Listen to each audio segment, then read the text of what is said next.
忍着点。北天拜见院长，六长老。冰魔就在此塔之下。好强大的肉身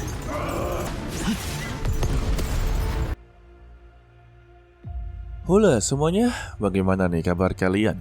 Semoga kalian dalam keadaan baik-baik saja, sehat selalu, serta dilancarkan rezekinya ya guys, amin. Pada kesempatan pagi hari ini, kita akan melanjutkan tonggak dari Alchemy Supreme. Setelah itu, barulah babangkinan ya. Kilas balik untuklah di part sebelumnya, kemurkaan dari Petin ketika melihat Nona Me'er berjuang mati-matian untuklah melindunginya dari serangan penatua Sin. Alhasil dia melakukan terobosan yang begitu luar biasa, sayapnya seperti Raja Malaikat, dan berhasil membalikkan keadaan dengan menghantam tubuh penatua Sin terus-menerus sampai-sampai dia kalah telak. Intinya kita masih belum tahu dia meninggal atau sama sekali tidak. Namun yang terpenting setelah dari semua itu, Petin buru-buru untuklah membawa Me'er pergi dari sana untuklah disembuhkan. Setelah kembali pulang ke kediamannya, Petin buru-buru untuklah menyembuhkan luka dari Me'er. Dia melihat luka yang didapati oleh Me'er itu benar-benar sangatlah begitu kejam. Jika tidak buru-buru diselamatkan, maka nyawanya akanlah berakhir. Beruntungnya saja, Petin ini adalah alkemis terhebat untuklah saat ini. Dia berhasil untuklah menyelamatkannya. Meskipun hanya beberapa luka kecil saja yang bisa disembuhkan. Dan kini Me'er belum pulih total. Setelah dia tersadarkan, dia bertanya apakah dia masih memiliki harapan untuklah menjadi seorang kultivator dan benar-benar pulih total. Petin meminta kepada dia untuk tenang saja dan janganlah khawatir. Untuk masalah penyembuhan, serahkanlah kepada dirinya. Dia memastikan kalau dia akanlah menjadi seorang kultivator lagi, bahkan jauh lebih hebat daripada semua itu. Mendengar pernyataan tersebutlah membuat Nona Me'er sungguh begitu sangatlah senang, dan dia sungguh berharap besar kepadanya. Lalu untuk keesokan harinya, di Akademi Lanho, sang tetua memberitahu kepada ketuanya, mimin lupa namanya siapa, mereka berdua terlihat begitu gelisah karena formasi yang mereka tutup di Akademi Lanho tiba-tiba ada yang mencoba untuklah merobeknya atau ada yang menerobos paksa. Tidak lama dari itu, datanglah sosok dari Petin yang mengakui kalau dialah yang telah merobek formasi tersebut, serta mempertanyakan mengapa mereka membuat formasi tertutup di akademi. Ketua akademi langsunglah memberitahu kalau baru-baru ini ada pertarungan yang begitu sangatlah mengerikan di tepi danau Qingji. Dia yakin dalam pertarungan tersebut akanlah merugikan Akademi Bela Diri Lanhu. Maka dari itulah dia membuat sebuah formasi agarlah hal yang tidak diinginkan benar-benar terjadi. Mendengar itu, Petin langsunglah tersenyum serta batuk. Dia meminta untuk masalah seperti itu janganlah khawatir, sebab orang yang bertarung di tepi danau Qingji itu adalah dia sendiri. Dan untuk kondisi lawannya sekarang telah dia habisi. Mendengar itu, sang ketua cukuplah tidak percaya. Bagaimana bisa mungkin kalau dia turun dalam pertarungan tersebut? Karena pertarungan ini benar-benar begitu sangatlah mengerikan, sampai semua orang bisa untuklah merasakan betapa mengerikan pertarungan tersebut. Jika memang iya, sekarang ini dia berada di tingkat apa? Petin garuk-garuk kepala dengan memberitahu kalau untuk saat ini dia baru saja menerobos ke ranah Kaisar Wu. Sontak ya, mereka langsunglah terkejut. Ternyata salah satu murid mereka telah berhasil untuklah mencapai Raja Wu. Maka dengan begini, Akademi Bela Diri Lanho sama sekali tidak ada yang berani untuklah menyentuhnya. Ya, inilah manfaat terbesar jika kalian mempunyai seorang murid atau orang yang kalian kenal dekat jauh lebih hebat daripada kalian dan terkenal. Ya, kalian juga akanlah terkena cipratannya guys. Dan mereka berdua mempertanyakan apa kedatangan Petin untuklah kali ini. Tanpa babi bu ya, dia mengeluarkan sebuah resep obat dan memohon kepada Akademi Bela Diri Lanwo untuklah membantunya dalam meminjamkan obat ajaib untuklah membuat sebuah pil dengan alasan kalau temannya sedanglah terluka parah dan dia haruslah menyelamatkannya. Apapun yang terjadi, dia haruslah selamat.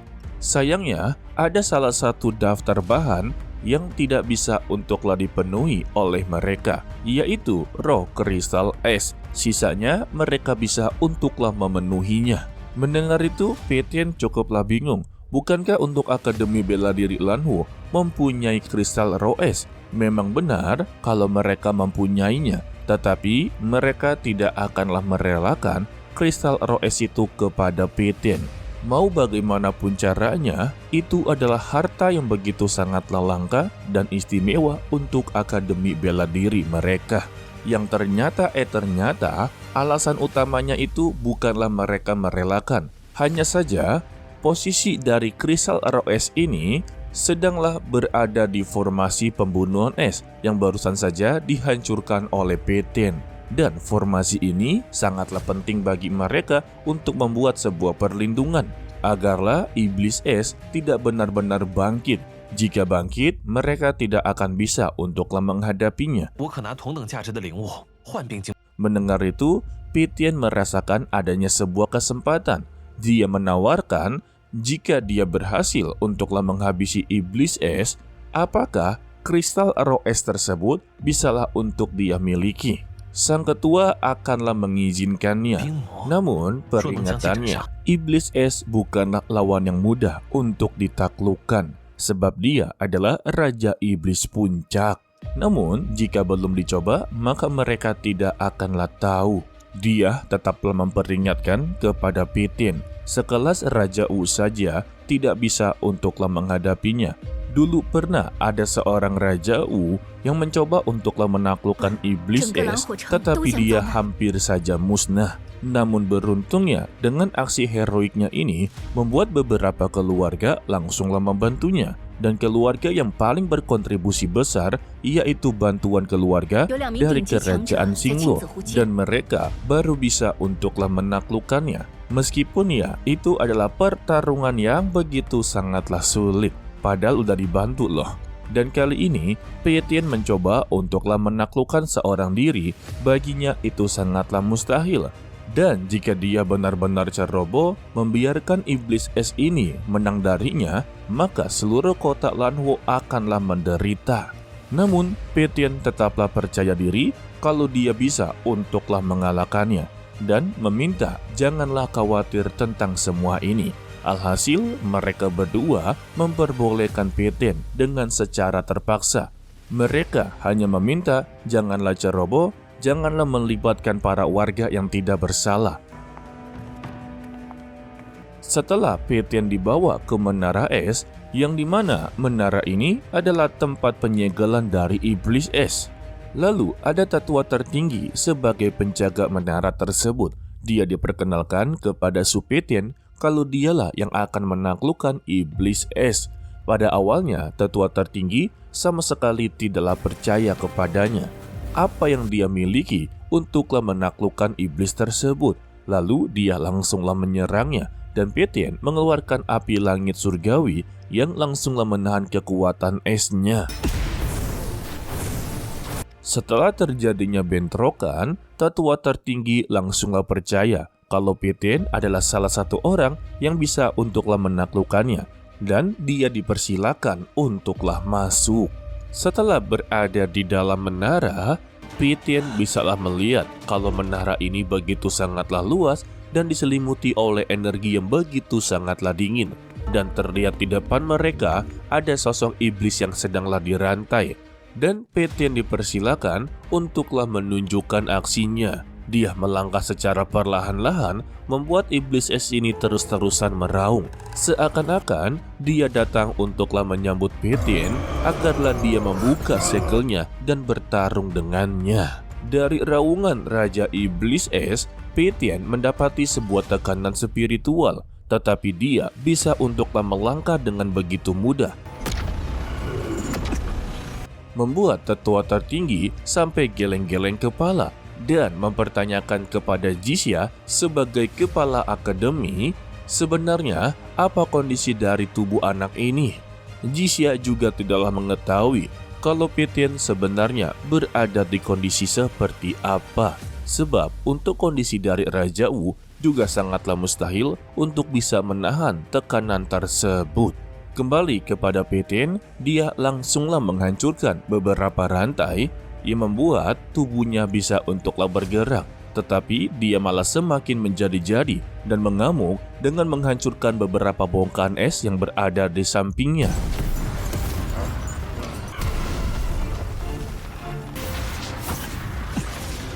Namun, dia masihlah belum keluar dari formasi tersebut. Intinya masih terjebak ya. Dan Peitian meminta kepada dia untuk saat ini dia haruslah pergi dari hadapannya. Dan janganlah membuat masalah kepada semua orang. Waduh, dikasih ampun dulu ya. Sayangnya, Raja Iblis ini tampaknya seperti orang gila. Dia tidaklah mendengarkan perkataan dari Peitian dan malah untuklah menyerangnya, sehingga beberapa kristal es langsunglah diluncurkan. Tetapi Peitian hanya tersenyum ke arahnya. Waduh, dudu. Ini sih bau-bau kalau dia tidak akan dihabisi, melainkan kalau Raja Iblis Es ini akanlah menjadi bagian dari Peitian.